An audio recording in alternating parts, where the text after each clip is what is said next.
जो मैं ये अब अगली बात आपसे करना चाहता हूं कि अगर मैं अपनी एस्टैब्लिशमेंट इस सारे पाकिस्तानियों को बताना चाहता हूं कि अगर अभी हमने इस मुल्क को ना संभाला, ये सबके हाथ से निकल जाएगा।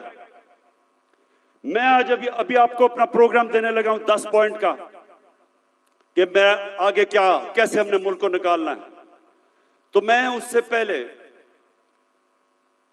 मैं आज पाकिस्तान की एस्टैब्लिशमेंट से सवाल पूछता हूं कि मुझे ये बताएं कि ये तो वाज़ेह है, आपने फैसला किया हुआ है कि इमरान खान के ऊपर लकीर डाली हुई है, हमने जी इमरान खान को जीतने नहीं देना, ये सारा ड्रामा, सब कुछ, इलेक्शन डिले, ये सारा जो मेरे घर के ऊपर वारदात, लोगों को पकड़ा जा रहा है, मकसद एक है कि इमरान खान को हमने इक्तदार में नहीं आने देना।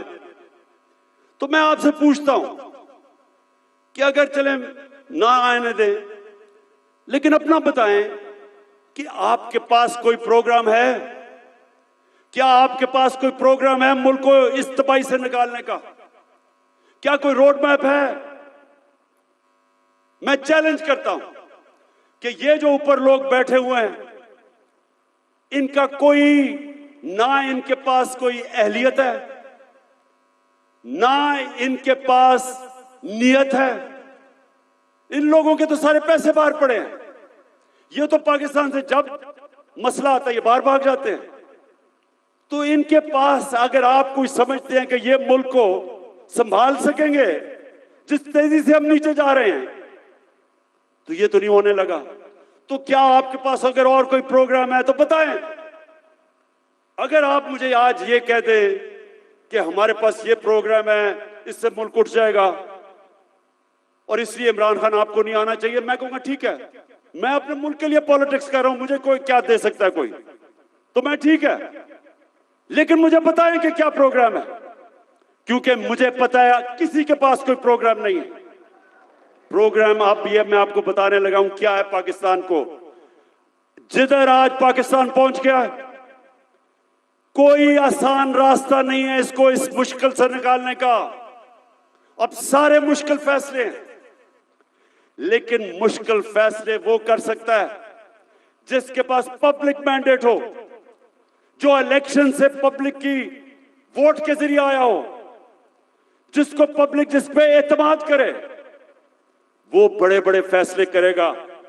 वो इस मुल्क को जब तक एक वो जमात जो गवर्नमेंट में आएगी पब्लिक के मैंडेट से, पब्लिक की वोट से, वो पहला कदम होगा, क्योंकि जब एक 5 साल के लिए हुकूमत आएगी तो लोगों को, बिजनेस कम्युनिटी को एतमाद होगा कि पॉलिटिकल स्टेबिलिटी आ गई है।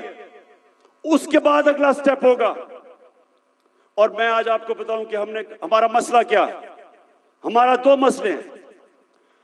हम जितने भी पैसे टैक्स से इकट्ठे करते हैं वो काफी नहीं है, हमारे खर्चे बहुत ज्यादा हैं, हमें कर्जों के ऊपर किस्तें देनी पड़ती है, वो बढ़ती जा रही हैं। तो हमारे पास इतना पैसा नहीं है और हम शुरू ही करते हैं, हम शुरू ही होते हैं खसारे से और हमें कर्जे पे मुल्क चलाना पड़ता है। ये पहला मसला है। दूसरा मसला है कि जो डॉलर्स मुल्क में आते हैं उससे बहुत ज्यादा डॉलर्स मुल्क से बाहर जाते हैं। हमारे पास डॉलर की कमी है, जिसको करंट अकाउंट डेफिसिट कहते हैं। हमने कभी माजी में कोशिश ही नहीं की अपनी एक्सपोर्ट्स बढ़ाने की। जो भी मुल्क तरक्की किया है, ईस्ट एशिया, चाइना, सब ने अपनी एक्सपोर्ट्स बढ़ाई हैं। एक्सपोर्ट्स बढ़ाती है तो डॉलर आते हैं। हमने कभी कोशिश ही नहीं की। हमारी इंपोर्ट्स बहुत ज्यादा हैं। तो अब मैं आपको बताऊं कि ये 2 हमारे खसारे हैं।